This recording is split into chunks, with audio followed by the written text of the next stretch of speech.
siguro sila, baka may problema po ang kanilang no? Kasi nagsisilbing makina po yung ating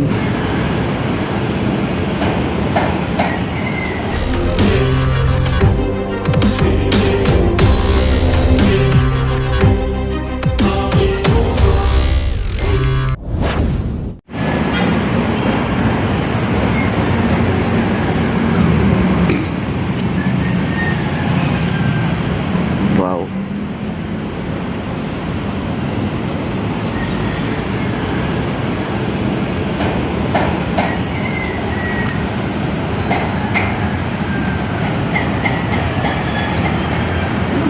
At saka ramdam nyo nga mga kaibigan yung panahon natin ngayon, malamig na po, no?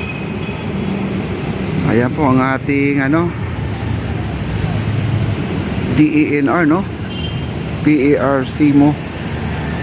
Ayan na, matras na po sila. Sila po ay magtatrabaho na rin.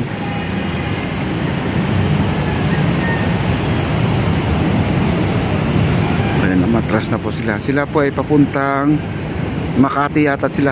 Makati. Kasi ito Metro Manila na rin ito mga kaibigan. Buong ng Pasig, sila po ay naglilinis ng mga water lily. Ayan.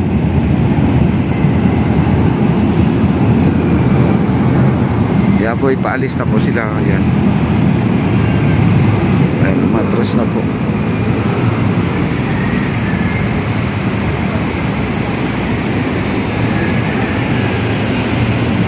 Ayan, papunta po sila dito, no? Papuntang Makati po sila ngayon.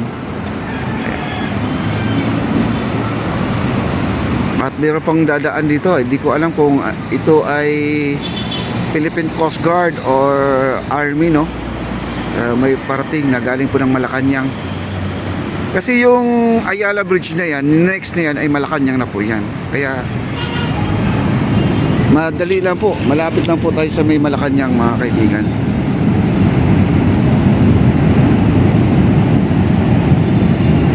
At gumilid lang mo siguro sila, baka may problema po ang kanilang sasakyan, no? Ayan. At abangan po natin, may parating dito na dadaan sila ng, ayan guys, oh.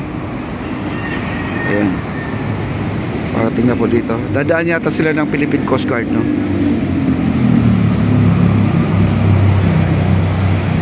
Papunta na po dito. Sige, mamaya abangan po natin yan. Minsan kasi may mga hello sir. Ayan, enjoy lang po sila dito sa may buong pamilya pa dito. Ayan, dala-dala yung buong pamilya. At sana po ay mag-enjoy sila dito. Baka magtatanong sa atin to mga kaibigan kung saan yung lusot. Kasi mga pagbaguhan nga po dito sa Maynila, itong ating esplanade, marami pong lusutan. Pag hindi mo alam talaga, maliligaw po talaga po kayo.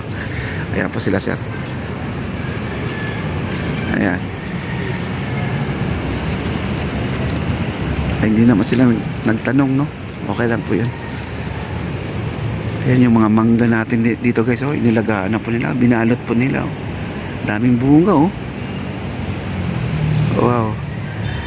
Tapos itong ating loton, ayan, siguro bubong na lang po ang inaantay siguro nito at hindi pa na-deliver. Kaya yun, konting-konti na lang. At meron nating masisilungan dito mga kaibigan pag umuulan. Ito yung kaisa-isa na lang po na masilungan po natin dito, no? Kasi dito wala pong mga bubong talaga dito, puro tulay na lang po ang masisilungan natin dito, bukod lang po dito sa ating nakikita, no? At magkakaroon tayo ng ferry station sa Luton. At ito, tatanggalin na po nila tong harang na to kung sakasakali mag-ooperate na, no? Ayan, yung kulay blue doon, yung kulay blue doon na floaters mga kaibigan, yan. Dadalhin dito yan yung isa, kasi dalawa po yan, no? Itong isa lang ang kukunin, dadalhin dito po ilalagay yan. Dito po palulutangin yan para yung pagdaong ng ating mga ferry, hindi po siya mahirapan dito kasi may malaking poste ng tulay dito na hindi natapos. Kaya yun ang gagawin. madali na lang po ito guys, kasi marami po talaga nagtatanong kung ito po daw ay nagsasara na or ipapasara tuluyan na. Hindi po, tuloy-tuloy po ito at ginagawa lang po nila ito mga kaibigan, no? Okay, at tuloy lang po tayo. Ang ating Pahara Bridge ay hindi pa tapos. Ayan, undergo pa sa court, nasa court pa. Kasi yung mga nagtatanong laging yun ang tinatanong na bakit hindi ito tinutuloy. Sayang naman daw yung pera. At wag po kayo mag-alala, baka itong taon na to baka itutuloy, no? Baka lang, hindi kalabaw. Itutuloy naman po yan guys. Abangan lang po natin yan. Hindi pa natin alam kung sino po ang magtutuloy yan. Yung Disud ba? Sila Boss Charles ba? Yung ating FCCDI? Hindi pa natin alam kung sino po ang magtutuloy yan. Kasi yan ay project po ng ating DPWH po yan mga kaibigan. Itong ating tulay na hindi po natapos, no? Si Pahara po ang kontraktor nito mga kaibigan. Pahara. Magkabilaan po yan, no? Okay. At okay lang po, wag lang po kayo magsawa dito sa ating pag-update kasi iba-iba naman pong araw ang ating pagbibideo, no? Hindi naman po na isang video lang po ito. Kasi lagi ko po talagang balik-balikan to dahil na nakakamiss po na habang ito ay ginagawa noon ay tayo po ay nandito sa loob at nakikita po natin yung mga materyales na hindi po pipitsugin, no? Hindi po mga substandard po ang ginamit na bakal. Malalaki. Kung gusto nyo mapapanood guys, meron tayong mga video dyan at mula nag-start po ito, nagbaon ng pilote hanggang natapos, nandyan po si Papa De nag-update, no? At panoorin nyo na lang po ang kanyang mga video. Ayan po guys, ang ating Piate. Ang Piate naman po natin guys, tuloy po yan, nag-ooperate po yan, may klase pa rin yan, tuloy, hindi po nagsara po yung eskwelahan na yan, yung Piate na yan, no? Tuloy po yan. Ayan, hanggang dito po yan sa kabila, itong malaking building na yan, no? Yan, Piate po yan. Napakaganda po ng eskwelahan na yan guys, no? Okay, matagal na po yan ang ating school na yan. Kasi marami akong mga viewers dito na may tumanda na guys, no? Mga viewers natin. Diyan daw sila nag-aral dati. Ayan, kita nyo naman. Hanggang ngayon, tuloy pa rin ang ating Piate guys. Wow. Okay, maraming salamat po sa mga nag-like, share, like, comment na po tayo guys. Thank you so much po. Ayan ito guys, malaki din tong dito. Malaking bakal din ang binaon dito, no? Yung I-beam na nilagay.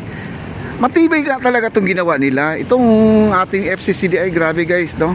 Hindi po sayang po kung sila po ang magtatrabaho. Hindi po sayang pong oras at saka yung araw. Dahil sila po ay araw-gabi po nagtatrabaho. At matibay po talaga sila magtrabaho. At makikita nyo naman, nandito naman si Papa De. Lagi natin silang kino-cover. At saka maganda dito guys, dito sa kanilang project na to, kumpleto sila sa gamit. Kumpleto sa gamit. Ang kulang na lang dito sa ating FCCDI, yung barge na lang at saka tugboat guys. Kasi hindi naman pwedeng bumili ka ng tugboat na walang barge. Hindi naman bumili ka ng barge na walang tugboat, no? Kasi nagsisilbing makina po yung ating tugboat doon sa ating barge. Kaya kumpleto na po ang gamit natin dito sa paggawa ng esplanade. Kita nyo naman, napakaganda ang kanilang trabaho guys. Matibay talaga ito. Kaya please support FCCDI kung sakasakali mang may gustong kumuha sa kanilang project o sa kanilang company, ay pwede nyo silang kontakin, no? I-direct ko kayo. Ayan. Wow.